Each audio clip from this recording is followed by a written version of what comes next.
Hi, in this video, what I would like to explain to you guys is how to write test benches for your processor. Writing test benches, again, there is no one standard way of writing test benches. You can write it any way you want. But I think this way that I want to show you today is going to be the easiest way of writing test benches. Okay, so to start off with, let's assume that you already have your processor. Let's start with data path. Okay, so let's say you have your data path complete. So instead of processor, let's say we are considering our data path. So the usual, right? You have your time scale, your inputs are registers, and your outputs are wires, and then you call your UUT. All of you know up to this point. Then let's first look at this statement.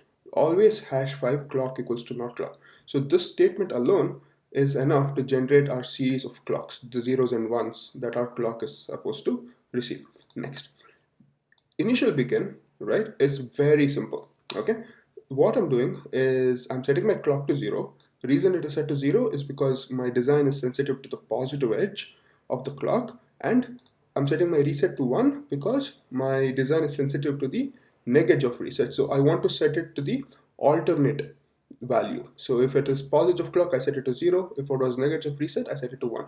Just because it's in my initial begin. That's it. There's nothing else.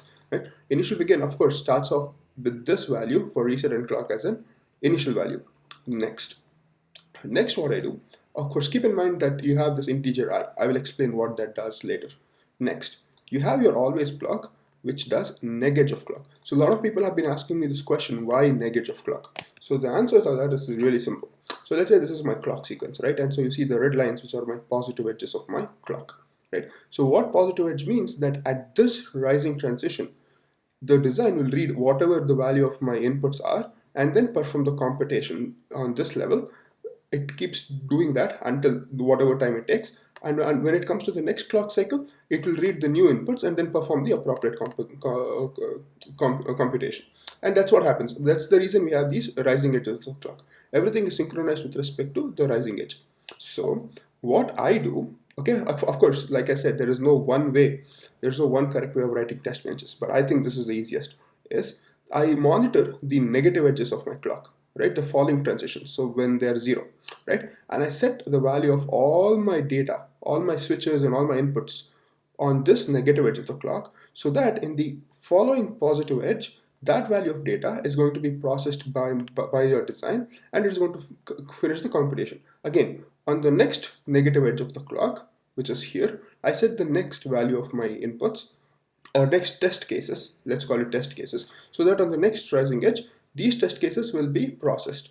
Again, on the next negative edge of the clock, I will set the new test case so that on the upcoming positive edge, it will compute on those test cases. That's the idea, very simple idea, right?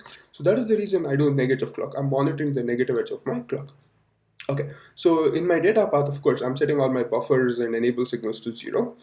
My ALU control is also set to 0. The one thing that you need to keep in mind is you want to set your reset to 1. Alright, the reason reset is set to 1 is because if you set your reset to 0, then whatever data, whatever computation you have performed up to this point, you will end up erasing your R1 and R2 and R out values. So you should keep this in mind. Right? When you run simulation and you see only a bunch of zeros, you probably need to see if your reset is correctly disabled. Good.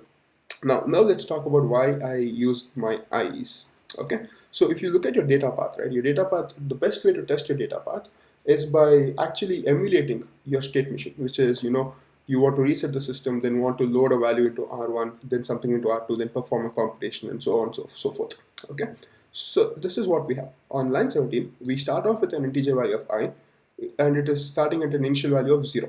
Good. So what I do, inside my always at negative clock, I first check if I equals to 0, right, which means that I'm in my first ever state. I think I should reset my system right here. So I set my reset to 0, right, and then I set my I equals to 1.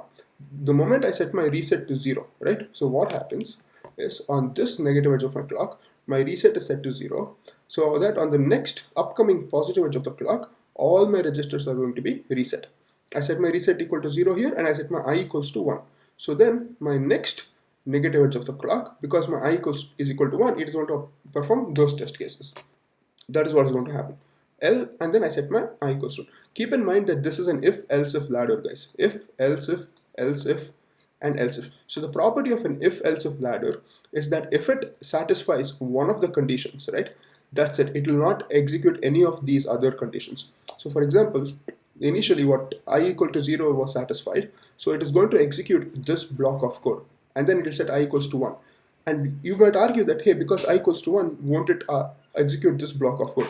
It will not. That is the property of an if else ladder. It will execute this block of code and then done. Only on the next clock cycle, or actually the next negate of clock, it will execute this block of code because I equals to 1. So in I equals to 1, this is what I have done, right? I've set some random value to my switches. I have also exclusively set my reset equals to 1 just to be sure, be safe basically. And then I'm basically enabling the appropriate buffers and enable signals so that I can load a value into R1. And then I set my I equals to 2. Then I set my I equals to 3 and then do whatever, load this one into R2 and then perform some operation and then blah, blah, blah. That's it. There is nothing else that you need to do. And it's basically the same thing. Of course, I will be really mad if you copied the same test bench that I have. Please don't do that. Now, let me launch model sim and show you in simulation. There's a benefit of using this integer I equals to 0. And once I run simulation, you can see that. So compile, go back.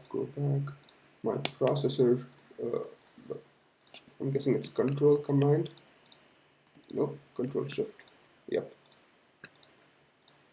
Okay, let's just do it individually. Compile, no errors, compile, no errors, compile, done.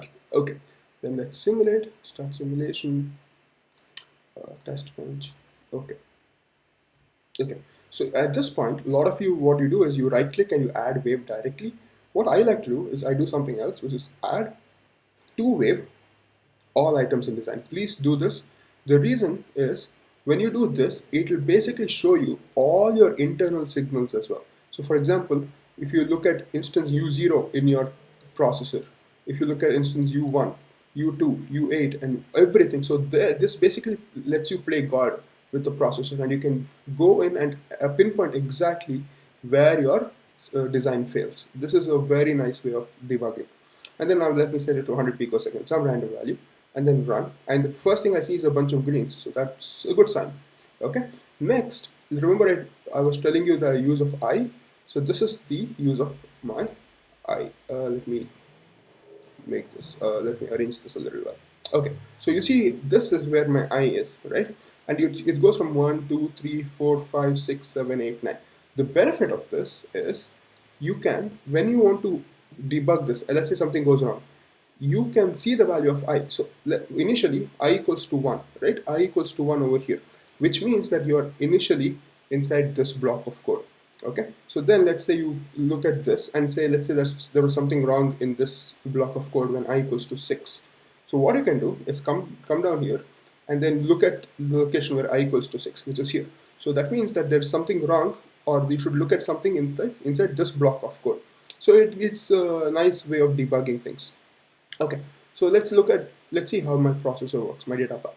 So always, let's first keep my pointer at the positive edge of my clock. So you see my clock is 1 and my reset is 0, right? The moment I know that my reset is 0, all I need to see is my R1 output is 0, R2 output is 0, and then my final R out, which is, if I can find out, right here. So my output, my 3 registers are all going to 0, done. Next clock cycle over here, right? So you see my value of I is changed to, my clock is 1, my reset is 1, that's good news. So in here, I'm trying to load a value, which is my switch value, 0110 into R1, okay. So if I need to load from switch to R1, my switch needs to get the value and my bus also needs to get that value. So let me see if my bus. So you see that my bus is getting my value 0110. Good. So let's say that your switch was getting this value, but your bus didn't get that value. Then what that means is that tri-state which connects the switches to the bus, there is something wrong in that. So that's how you debug and see where you can go and fix things. So in my case, bus gets the right value. Good. From there, this is my input to R1. That also gets the correct value. So I'm not worried. And then finally, my R1 output gets my correct value. So this basically means that in this input configurations, I'm able to successfully write a value whatever switch value I want into R1. Good.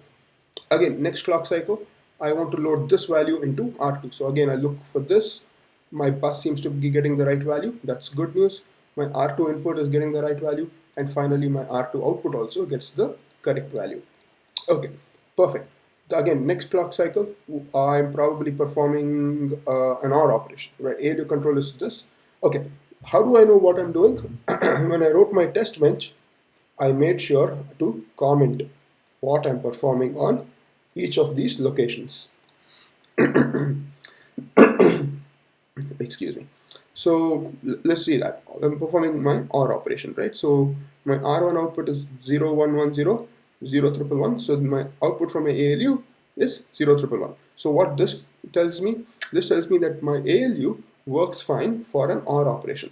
Then what I might want to do is I want to test, for probably my next cycle, I test the a different ALU configuration.